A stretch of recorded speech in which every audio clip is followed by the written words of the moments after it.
All right, everyone. Thank you for joining us today on Woman to Woman. I'm at this Sawagede Adorable. And today we want to talk about women. You know, we've been talking to girls for the past 2 weeks, trying to educate our young girls how to make informed choices concerning their lives, particularly regarding to traveling abroad, sex trafficking, and all of that. But today, let's do Woman to Woman properly. And I have with me in the studio Doris Onyeyeche Ogbaefong, the founder and coordinator of Society for Empowered Youth Development. A pleasure to have you join us today, Doris. Thank you so much, ma'am. You look tired. You know, during the protest, I saw you jumping here, jumping there, trying to monitor the situation so that it does not get hijacked by hoodlums. I did see you. Yeah, and you know, body is not machine. Sometimes you still have to give yourself some time to rest. To relax, that's but true. we thank God that the protest went well. Okay, there's this particular video that I saw that was quite disturbing. Video of a very, very old woman, an elderly woman with all gray, holding somebody was leading her. Yeah. Say, okay, that kind of a thing. And I was like, the role of women in all of this, both young and old, were all involved in this protest against bad governance. Yes, yeah. You can see that there is no age limitation when you agitate for good governance, because when policies are right, it affects both old and young. And also when it's opposite, when it goes opposite, it also affects the general public, both old and young as well. Okay, so that was just what I see that played out. The old woman had to also come out to express her own displeasure on the nature of governance. Yes, women are usually at the receiving end when it comes to bad governance and all of that, because it hits very hard on the women, particularly when you have to take care of a home, the children and everything. Why do we have to always suffer? Women are very vulnerable from nature. That is just the way it is. And what also exacerbates the vulnerability of women in Nigeria also depends on the type of culture that we also do practice. Okay. You know, that limits women from not having a voice in decision making. So it boils down to become a disadvantage to us in the society. So that's where, and that's why you always see us being at the receiving end. Yes. You know, women have always been in forefront, you know, protesting against bad government and hunger in Nigeria. And of course, in other countries, you know, we've had women in our society that have really come up to say, okay, enough, done enough. For some of those women include Fumi Layor and some Kuti.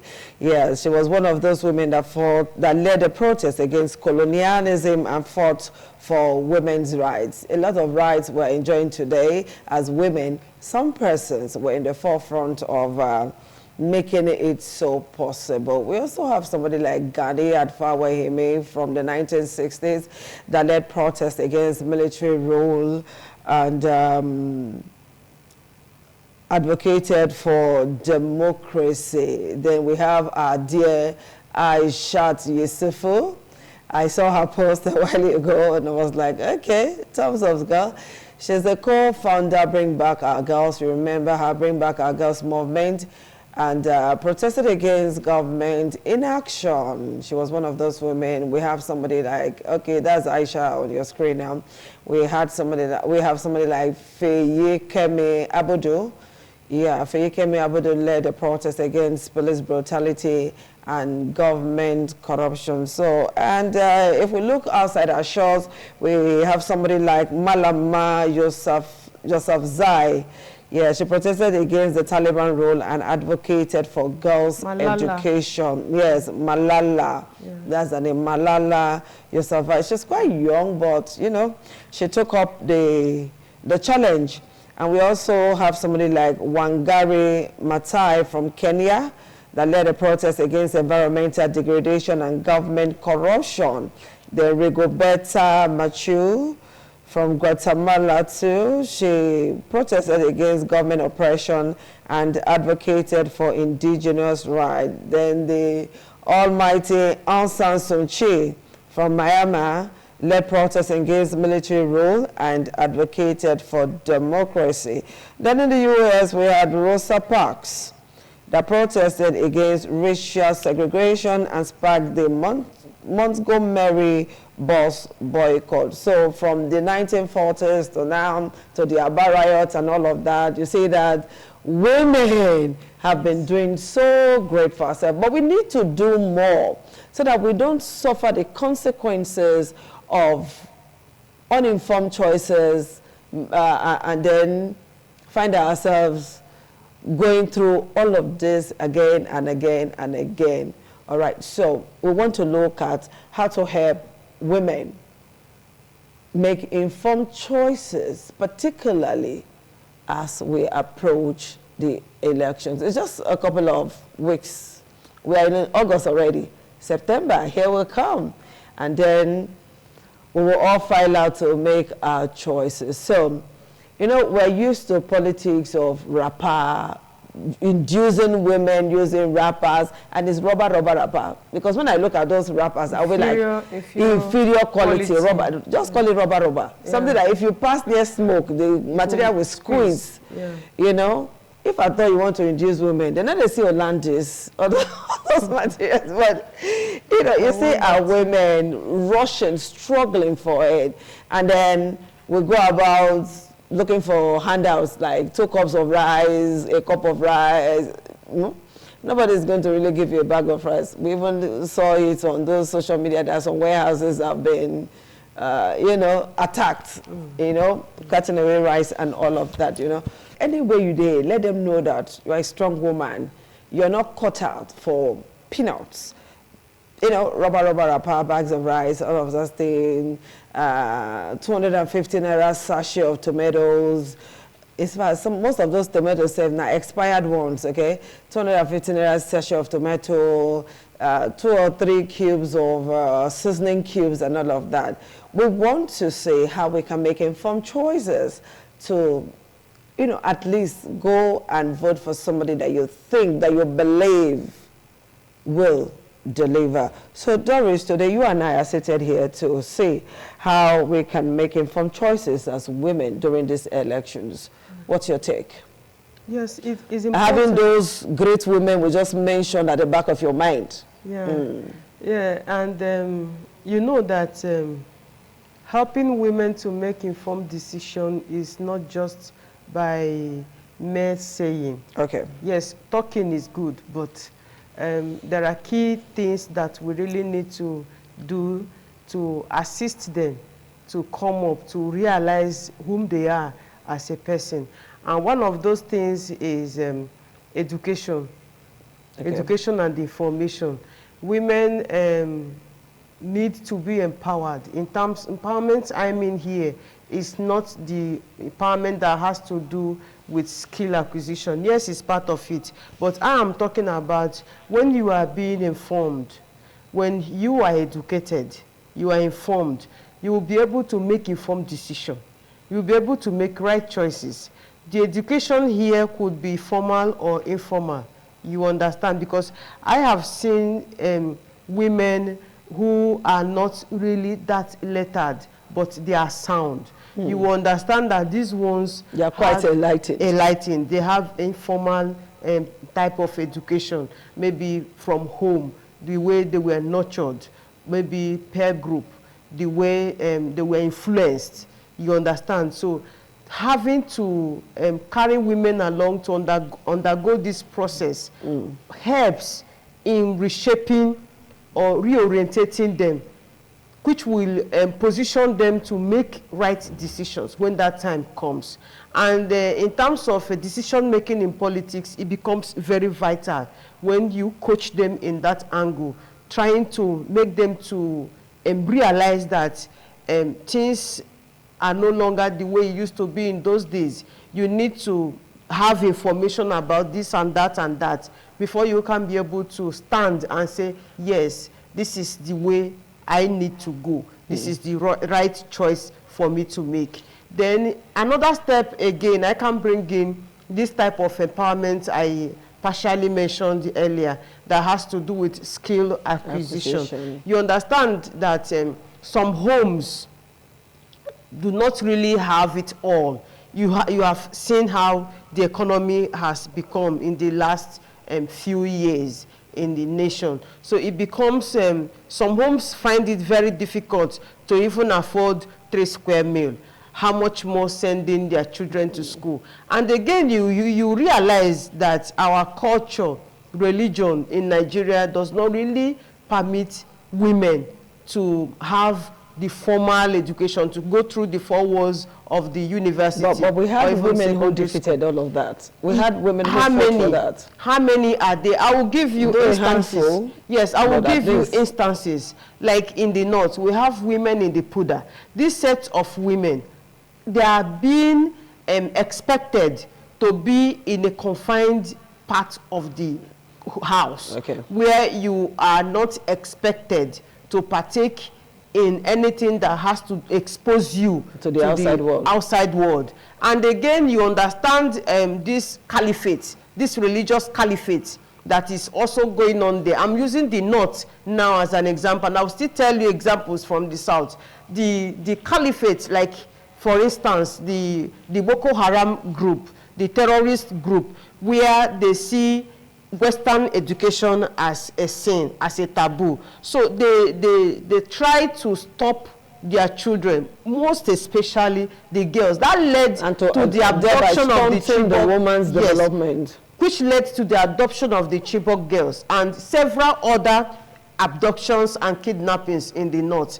That has, over the years, limited certain number of girls, young girls and women from accessing education. And you know that education, again, is a part of empowerment. It's a part of skill that one can acquire. But we can as well look at other skills that has to do outside the 4 walls of the school. That has to do like, okay, you trying to learn one or two, undergo trainings to learn 1 or 2 things. So that you can be exposed. Yes, so that you can be able to make ends meet at the end of the day. But you will still see some situation where women are not permitted to do so. And even some who have even undergone such process may even be limited from practicing what they have learned. Maybe because their husband does not give permission to that, or their father does not really give permission for her to be able to partake in such thing. Okay, let me give you an example in the south, in the southern part of Nigeria. We still have culture, customary norms and gender roles where women are expected to be subservient, to be subjugated, and to remain relegated to the background. So no matter what you do, even if you go to the university and you come out with first class, to rub shoulders. You are not expected to rub shoulders. Your husband has the final say. You know, where we begin to look at the power play, where the power comes from. And you see that the culture gives men so much powers that they override women, that whoever you think, whatever you are as a woman, you are expected to be, they call it, you know, when they subjugate you, they call it submission. When they maltreat you, they call you a virtuous woman. When you try to obey and to remain irrelevant or relegated in the house or in the home, docile, they just tag you a virtuous woman. But when you stand up to say, oh no, I have to practice what I have learned, either through skills acquisition or through education, I have to at least make sure that I contribute my own quota. Oh, you'll be tagged as one woman. Exactly, the baddest of the baddest. You understand me? Okay. So you'll be the worst woman they will be using to give an example. And to worsen it all, when you also say you want to aspire for political position, oh my God, they will now see you as, you know, stereotype begin to play in, where you will be tagged, called names, and all of that. So all of these things put together limits women from making the right choices, because I see it that if you are not informed, if you are not learned, if you have nothing doing, if you have nothing to contribute, they say, what do you bring to the table? When you have nothing to bring on the table, you are not relevant. So as a woman, how do we surmount all of these challenges? Yes, we need to really work hard to make sure that we carry others along. For me, I believe in support group. Women coming up with formidable support groups, where these problems can be identified and solution profiled, where these persons will be given the support they need, the support that will be channeled based on their own peculiar need. You know, in this problem we are talking about, different regions with their different problems. That is what we call intersectionality in gender, you understand? So the way you experience your own problem quite be different from me, the way I also experience it. So that is where support group will be very, very helpful. And again, those that we call our role model, those that have succeeded in several spaces, like in politics, like in business, entrepreneurship, in education, academics, and what have you, they should try to make themselves accessible for the young ones, to groom the young ones. You know, a mentor does not look for a mentee. A mentee always look for a mentor. For you to be mentored. You understand? Yes. So when you are a role model and you are not making yourself accessible to this group of persons who are looking up to you, who are aspiring to be like you, who really want to fulfill or to reach your achievements, you know, when you make yourself accessible to this set of persons, it will help them to see you that, oh, you are willing, you are someone who is always with open arms to receive persons, who is ready to give advice and support. Yeah. You will see persons flocking around you, coming around you to be mentored. So that will also help. The elections is just around the corner, and from research you are saying that majority of voters are women and the young ones. They don't mind. They defy the rain, the sun. They come out to, you know, exercise their right to vote. Now, how can women be effective? How can women effectively evaluate a candidate's track record on women's issue?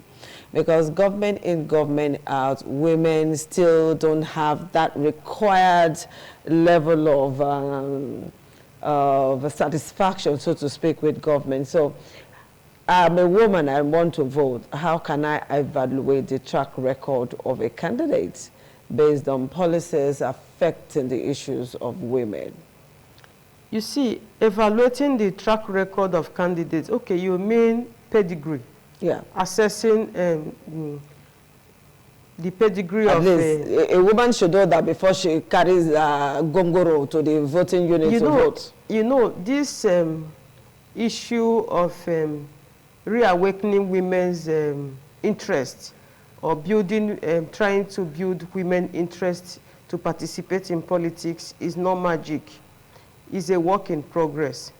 And assessing the pedigree of political candidates is not just what you just do based on hearsay. It is something that I encourage every woman to see political participation as your right, as your civic responsibility. Because when you become part and parcel of this process, you can be able to be close to those who are aspiring for these positions. And again, you will be able to understand how you can be able to channel your request and then put in your interest, how you can put forth your interest in when it has to do with politics. And you know, candidacy, like let's say for instance, House of Assembly. Someone aspiring for the position of House of Assembly comes from a constituency where you are also from. And if you are politically active, you should be able to understand whom these candidates are and be able to choose whom you think that suits the position, who fits the position, by going through their political manifesto. This is where manifesto becomes very, very vital. You know, where by the time you understand what the person has, the program the person has in place for you, you can be able to look around your constituency. Does it really speak to the real issues on ground? Because all this politicking is all about good governance. It's all about development. So what does that campaign promises? Does it speak to the reality on ground? Does it really address the problem that such constituency is passing through? This is my own ideology I am trying to share. You know, some persons may focus on the pocket of the candidacy. How much does the person have?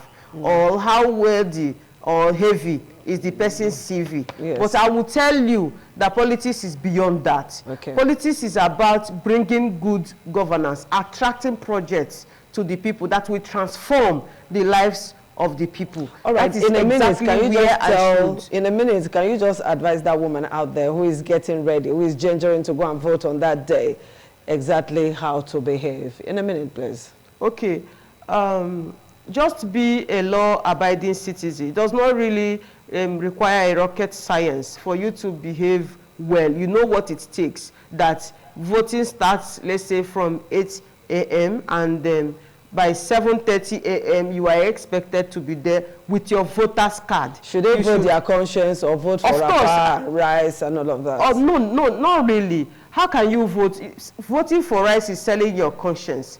And giving your PVC for 5K or 10K is as well selling your conscience. We are talking about future of Nigeria. And the population of women in Nigeria is very important. And you agree with me that 47.1% women population is not a joke. It's not. So by the time we begin to realize that it is not about rice, it is not about a tuber of yam or pack of salt, it is about you going in there to vote in your conscience based on the credibility of that candidate who has demonstrated in the past what he or she is capable of doing. Okay. So you should focus on that to cast your vote, not pocket. Thank you so much, Doris. This is where I say thank you so much for finding time to be with me today on the program Woman to Woman. So, woman, it in your hand. We'll see you again next week. Bye-bye. Thank you for having me.